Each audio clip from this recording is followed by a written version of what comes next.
నమస్కారం TCN news కి స్వాగతం ముందుగా ముఖ్యాంశాలు ప్రముఖ స్వాతంత్ర సమరయోధులు అద్దేపల్లి పోరాట చరిత్ర నేటి తరానికి స్ఫూర్తి పాలకొల్లులో పేర్కొన్న రాష్ట్ర మంత్రి డాక్టర్ రామానాయుడు మెరుగైన ఆరోగ్యానికి దోహదపడుతున్న ఆధునిక వైద్య సదుపాయాలు భీమవరంలో జరిగిన రాష్ట్ర స్థాయి ఈఎన్టీ సదస్సులో స్పష్టం చేసిన శాసనమండలి చైర్మన్ మోషన్ రాజు ఉత్తమ ఉపాధ్యాయులకు అవార్డులిచ్చి సత్కరించిన తణుకు ఎమ్మెల్యే ఆరిమిల్లి ఆధ్వర్యం వహించిన రామకృష్ణ సేవా సమితి సంపద పునఃపంపిణీ ద్వారానే సంక్షేమ రాజ్యం తణుకు చర్చాగోష్ఠిలో ప్రకటించిన సామాజికవేత్త డివివిఎస్ వర్మ పాల్గొన్న వివిధ రాజకీయ సామాజిక సంస్థల ప్రతినిధులు తణుకులో ఘనంగా హిందీ భాషా దినోత్సవ వేడుకలు ప్రభుత్వ ప్రైవేటు పాఠశాలలో అవగాహన కలిగించిన ఉపాధ్యాయులు తణుకు లోక్ అదాలత్ లో 123 కేసుల రాజీ ఆధ్వర్యం వహించిన న్యాయమూర్తులు న్యాయవాదులు అంకిత భావంతో విధులు నిర్వర్తించి లక్ష్యాలను పూర్తి చేయాలి తాడేపల్లిగూడెంలో ప్రభుత్వ వైద్యులకు హితవు పలికిన పశ్చిమ గోదావరి జిల్లా కలెక్టర్ నాగరాణి కోర్టులో పెండింగ్ లో ఉన్న కేసులను రాజీ చేసుకోవడం ద్వారా సమయం డబ్బు ఆదా రాజమండ్రిలో కక్షిదారులకు సూచించిన తూర్పుగోదావరి జిల్లా ప్రధాన న్యాయమూర్తి సునీత మామిడి కుదురు మండలం లూటుకుర్రు పంచాల రేవును ప్రారంభించిన సర్పంచుల సమాఖ్య అధ్యక్షులు అడబాల వాడపల్లి వెంకన్నను పెద్ద సంఖ్యలో దర్శించుకున్న శనివారం భక్తులు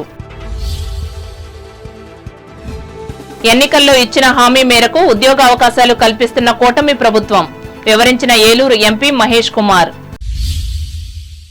అద్దేపల్లి సత్యనారాయణమూర్తి పోరాట స్ఫూర్తి త్యాగాలు భవిష్యత్తు తరాలకు స్ఫూర్తిదాయకమని రాష్ట్ర జలవనరుల అభివృద్ధి శాఖ మంత్రి డాక్టర్ నిమ్మల రామానాయుడు తెలిపారు పాలకొల్లులో ధర్మారావు ఫౌండేషన్ ఆధ్వర్యంలో శనివారం నిర్వహించిన అద్దేపల్లి సత్యనారాయణమూర్తి 125వ జయంతి ఉత్సవ వేడుకల్లో ఆయన పాల్గొని మాట్లాడారు స్వాతంత్ర ఉద్యమ స్ఫూర్తిని ఆనాడు ప్రజల్లో కలిగించేందుకు ఎన్నో కార్యక్రమాలు చేశారన్నారు ఈ నియోజకవర్గ తొలి శాసనసభ్యునిగా విలువలతో కూడిన రాజకీయాలు చేసి ప్రజాసేవ అంటే ఏమిటో వారికి చూపించారన్నారు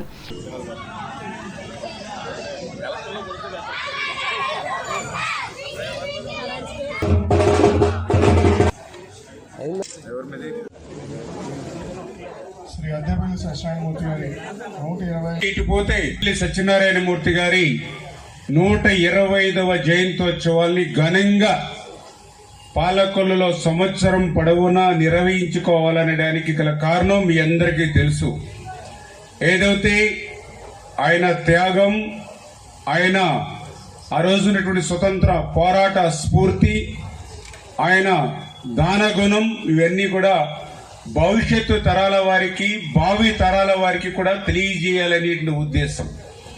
ఎందుకంటే ఆ రోజు యొక్క పాలకొల్లు మున్సిపల్ చైర్మన్ గా అద్దేపల్లి సత్యనారాయణమూర్తి గారు ఉన్నప్పుడు బ్రిటిష్ ప్రభుత్వానికి వ్యతిరేకంగా మున్సిపల్ కౌన్సిల్లో తీర్మానం చేస్తే తమ కౌన్సిలే మనుగడ ఉండదని తెలిసినా కూడా పదవి కంటే స్వతంత్రం ముఖ్యం, పదవి కంటే నా దేశం ముఖ్యమనేటువంటి ఆలోచనతో బ్రిటిష్ వాళ్ళకి వ్యతిరేకంగా పదవిని సైతం తృణప్రాయంగా తీసేసి మున్సిపల్ కౌన్సిల్లో ఆ రోజు బ్రిటిష్ వారికి వ్యతిరేకంగా తీర్మానం చేశారని అంటే ఆయన యొక్క గొప్పతనానికి అదొక ఉదాహరణ.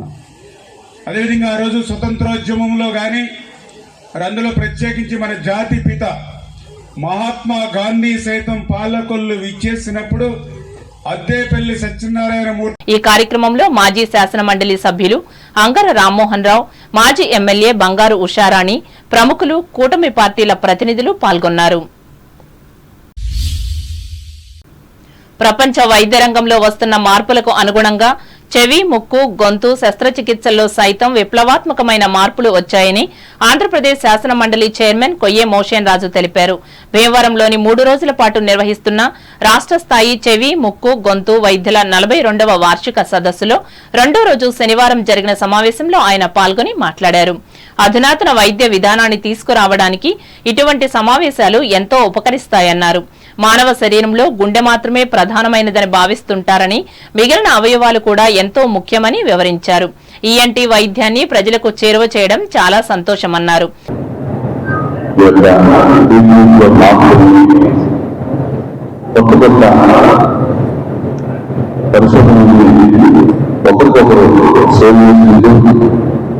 ప్రజలకు మెరుగైనటువంటి సౌకర్యాలను లేకపోతే కొత్త వైద్య విధానాన్ని అనుసరించి ఏం చేయడానికి ఈ కార్యక్రమం ఉపయోగపడుతున్నాను. ముఖ్యంగా చాలా మంది ఏమంటారంటే చాలా ప్రధానమైనది గుండె అంటే చాలా గొప్ప ఆనందం. కానీ ఇవాళ మనసు సంబంధించినటువంటి ప్రధానమంత్రి శ్వాస ఏదైతుందో అది మిత్రులను మనసు వెలుగుకి సంబంధించినటువంటి విషయాన్ని చేయాలను మనసు భద్రతానికి ఏది ఒక లోపాలను ఏదైతే జరుగుతుందో ఈ గురువులు కావాల్సిన సంబంధించినటువంటి మరి డాక్టర్స్ చాలా గొప్పవారు చెప్పి నేను చెప్తాను. ఇంకేంటంటే ఒక్క నిమిషం ఇంకా లోపు దాటిస్తే మొత్తం. ఈ కార్యక్రమంలో Bhimavaram MLA Pulaparthi Ramanjaneyulu, Padmashri doctor Jayam Hans, Padmashri doctor Milind V Kirtane, doctor KK Ramalingam, ఈ అసోసియేషన్ రాష్ట్ర అధ్యక్షులు doctor Nadimpalli Shankar Kumar Varma, organising secretary Gottimukkala Balakrishnamraju తదితరులు పాల్గొన్నారు. కూటమి ప్రభుత్వం స్పెషల్ ఎన్ఫోర్స్మెంట్ బ్యూరోని రద్దు చేసి ఎక్సైజ్ శాఖను పునర్వ్యవస్థీకరణ చేసిన సందర్భంగా రాష్ట్ర ముఖ్యమంత్రి, ఉప ముఖ్యమంత్రి, గనులు, ఎక్సైజ్ శాఖ మంత్రి చంద్రబాబు నాయుడు, కె పవన్ కళ్యాణ్, కొల్లు రవీంద్ర చిత్రపటాలకు పశ్చిమ గోదావరి జిల్లా కేంద్రమైన భీమవరంలోని ప్రొహిబిషన్ అండ్ ఎక్సైజ్ శాఖ కార్యాలయంలో అధికారులు శనివారం పాలాభిషేకం చేశారు. ఈ సందర్భంగా ఈ శాఖ జిల్లా అసిస్టెంట్ కమిషనర్ కేవీఎన్ ప్రభుకుమార్ మాట్లాడుతూ నిన్నటి వరకు సెట్లో పనిచేసిన వారితో పాటు ఆస్తులు, స్టేషన్లో వాహనాలను కూడా బదిలీ చేశారన్నారు. ఇందుకు సంబంధించిన జీవోలను రద్దు చేయడం జరిగిందన్నారు. ఈ కార్యక్రమంలో ఈ శాఖ సిఐ, ఎస్ఐలు, సిబ్బంది పాల్గొన్నారు.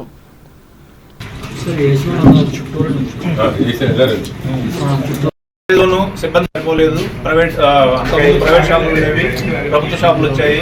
వాటి నిర్వహణ అలాగే వాటిని చెక్ చేయడానికి వీటన్నిటి కూడా సిబ్బంది అక్కడ సరిపోలేదు. అలానే ఎస్ఐబిలో ఎప్పుడైతే రేట్లు అవన్నీ కూడా మనకు పెరిగినాయో బయట నుంచి ఇన్కమింగ్ మనకి నాన్ డ్యూటీ పెయిడ్ లెక్కలు అటు కర్ణాటక నుంచి, కేరళ నుంచి, కర్ణాటక నుంచి, తమిళనాడు, తర్వాత ఒరిస్సా, తర్వాత హైదరాబాద్ స్టేట్ నుంచి కూడా, తెలంగాణ నుంచి వచ్చింది. అయితే ఎంత చేసినప్పుడు కూడా ఆ రేటు వేరియేషన్ వల్ల అది కంట్రోల్ కాలేకపోయింది. అలానే తక్కువ రేటు ఉన్నటువంటి మద్యం, నాటు సారాయి కానీ, స్పూరియస్ లిక్కర్ కానీ వాటికి వెళ్ళారు. ఇంకా యువత అయితే ఈ బీర్లు రేట్లు ఇవన్నీ పెరగడం వల్ల ఈ మత్తు పదార్థాలకు కూడా అలవాటు పడటం జరిగింది. తక్కువ రేటు వస్తున్నటువంటి గంజా సిగరెట్లు అవి 50 రూపాయలకి 10 రూపాయలు వస్తుండడం వల్ల వాటికి ఆకర్షితమై అటు వెళ్ళడం జరిగింది. దేశంలో ఉత్తమ పౌరులను తయారు చేసే బాధ్యత ఉపాధ్యాయులదేనని తణుకు ఎమ్మెల్యే ఆర్మిల్లి రాధాకృష్ణ ఉద్బోధించారు. పట్టణానికి చెందిన రామకృష్ణ సేవా సమితి, వివేకానంద హ్యూమన్ ఎక్సలెన్స్ సెంటర్ల సంయుక్త ఆధ్వర్యంలో శనివారం నిర్వహించిన సభలో ఆయన ముఖ్య అతిథిగా పాల్గొని మాట్లాడారు. ఈ గురు పూజోత్సవ దినోత్సవ సందర్భంగా మనందరం కూడా ముందుగా, అలాగే ముఖ్యంగా సర్వేపల్లి రాధాకృష్ణన్ గారు మన భారతదేశ మొదటి ఉపరాష్ట్రపతి, తర్వాత రాష్ట్రపతిగా ఎంతోమంది జీవితాలను ప్రభావితం చేసినటువంటి వ్యక్తి. అటువంటి వ్యక్తి జయంతిని పురస్కరించుకుని మనం సెప్టెంబర్ 5 గురు పూజోత్సవ దినోత్సవంగా జరుపుకుంటున్నాం. మన యువతని సరైనటువంటి మార్గంలో నడిపించే విధంగా మీరు చేస్తున్నటువంటి కృషికి అభినందనలు తెలియజేసుకుంటున్నాను. ఈరోజు ఇక్కడ వివిధ పాఠశాలల్లో పనిచేస్తూ ప్రధాన ఉపాధ్యాయులు కానీ మీ స్కూల్స్లో పనిచేస్తూ మన పిల్లల భవిష్యత్తుని సరైనటువంటి మార్గంలో పెట్టే విధంగా మీరు వివిధ రంగాల్లో నిష్ఠాతులై ఈరోజు యువత భవిష్యత్తుని కాపాడే విధంగా ముందుకు వెళ్ళడం సంతోషం. ఈరోజు సన్మాన గ్రహీతలు ఎవరైతే ఉన్నారో వారందరికీ కూడా నా శుభాకాంక్షలు తెలియజేసుకుంటున్నాను. అనంతరం ఉత్తమ ఉపాధ్యాయ అవార్డులను ఆయన చేతుల మీదుగా అందజేశారు.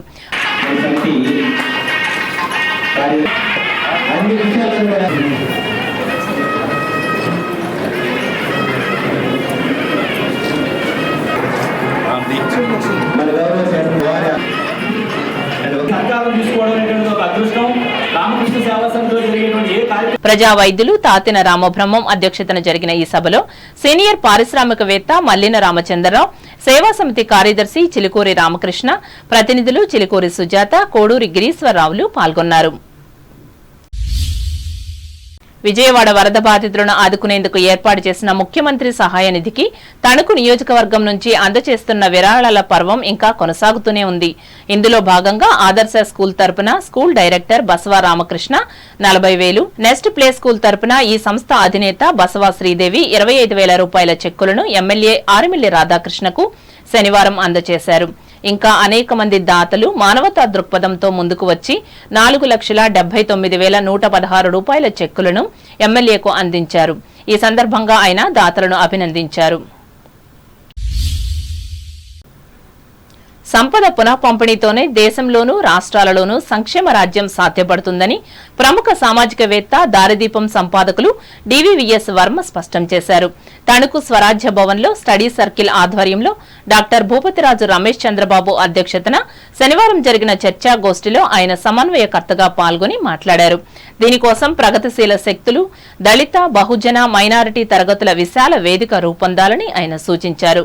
ఆక్స్ఫామ్ నివేదికల ప్రకారం దేశంలో 1% దగ్గర 46% దేశ సంపద పోగుపడగా 10%గా ఉన్న బిలియనీర్లు, కార్పొరేట్లు, కుబేరుల దగ్గర మొత్తం దేశ సంపదలో 77% సంపద పోగుపడ్డ తీరును ప్రస్తావించారు.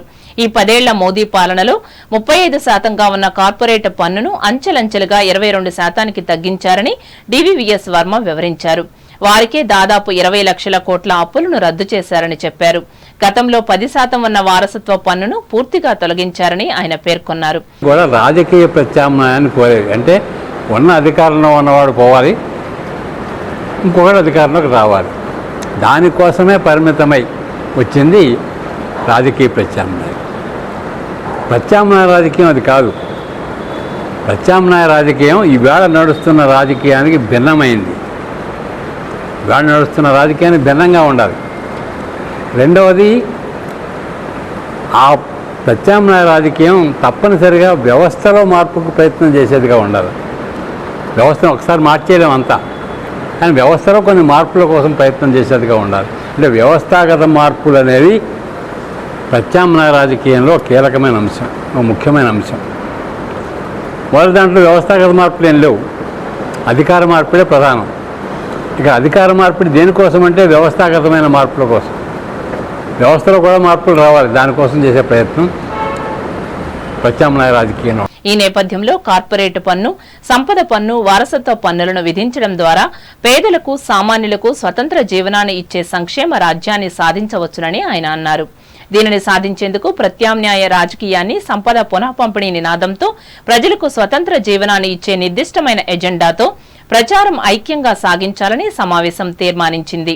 ఈ చర్చాగోష్ఠిలో Ongole scientific socialist study circle convener M Venkaiah, CPI, CPM, సామాజిక న్యాయ పోరాట సమితి నాయకులు Konala Bhimarao, Boddani Nagaraju, PV Pratap, Peruri Muralikumar, Gollapalli Ambedkar, Neelam Malyadri, retired judge Adabala Lakshmi, retired principal Shanku Manorama, municipal మాజీ చైర్మన్ ఆకుల వెంకటేశ్వరరావు, న్యాయవాదులు కౌరు వెంకటేశ్వర్లు, పొట్ల సురేష్, ఏలూరు చైతన్య వేదిక ప్రతినిధి పిపి శాస్త్రి, తాడేపల్లిగూడెం కార్మిక నాయకులు మండలపర్తి హరీష్, కాంగ్రెస్ అధ్యక్షులు కడలి రామారావు, ప్రజానాట్య మండలి నాయకులు ఎం సీతారాం ప్రసాద్, ఏఐఎస్ఎఫ్ నాయకులు టి అప్పలస్వామిలు పాల్గొన్నారు.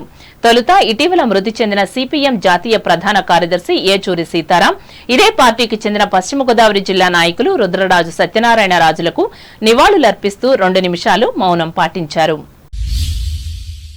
హిందీ భాషా దినోత్సవాన్ని తణుకులో శనివారం నిర్వహించి ఈ భాషకున్న ప్రాధాన్యతను చాటి చెప్పారు.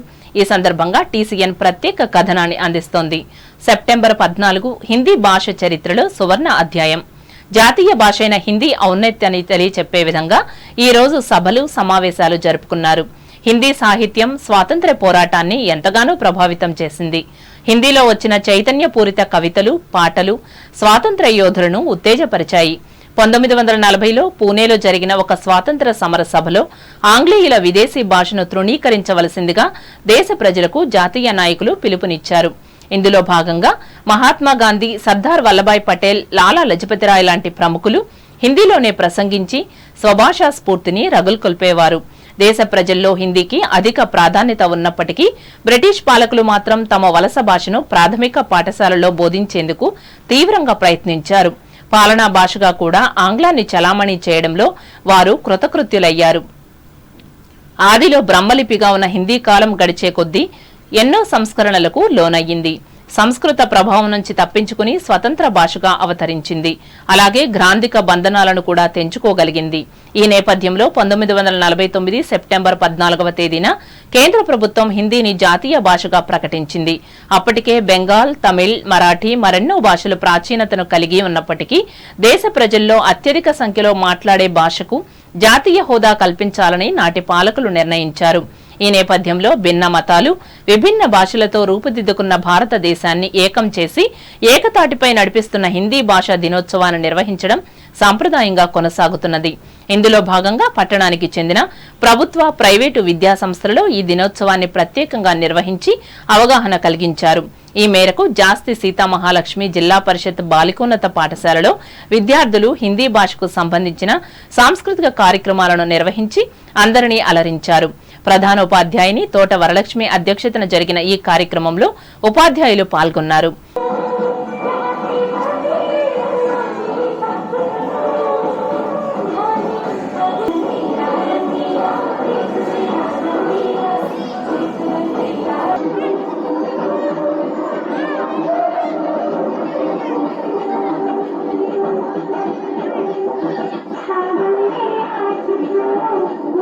అలాగే మాంటిసోరీ స్కూల్ ఆధ్వర్యంలో హిందీ భాషా దినోత్సవాన్ని నిర్వహించి జాతీయ భాషగా ఈ భాషకున్న ప్రాధాన్యతను వివరించారు. అడ్మినిస్ట్రేటర్ ఆళ్ల మంజరి అధ్యక్షతన జరిగిన ఈ సభలో హిందీ ఉపాధ్యాయులు ఏఎస్వి రవీంద్ర మాట్లాడుతూ ఈ భాషను నేర్చుకోవడం ద్వారా కలిగే ప్రయోజనాలను వివరించారు. हिंदी दिवस है, भारत की शान हिंदी भाषा है। हम सब भारतीय हिंदी भाषा सीखना ज़रूरी है। सब लोग हिंदी में बोलिए, हिंदी की प्रतिष्ठा बढ़ाइए, भारत की प्रतिष्ठा बढ़ाइए। सभी लोगों को हिंदी दिवस की शुभकामनाएं।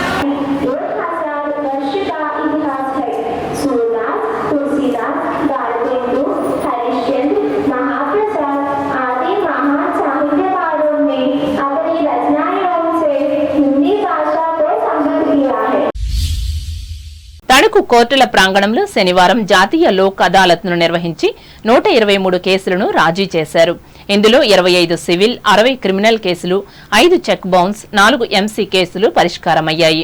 ఈ సందర్భంగా 4వ అదనపు జిల్లా కోర్టు జడ్జి డి సత్యవతి మాట్లాడుతూ రాజీ మార్గమే రాజా మార్గంగా భావించి సుదీర్ఘకాలంగా పెండింగ్లో ఉన్న కేసులను పరిష్కరించుకోవాలని కక్షిదారులకు హితవు పలికారు. కక్షిదారులకి అందరికీ నమస్కారం. ఇప్పుడు సుప్రీంకోర్టు ఆదేశాల మేరకు మేము ఈరోజు నేషనల్ లోక్ అదాలత్ నిర్వహించబడుతున్నాం.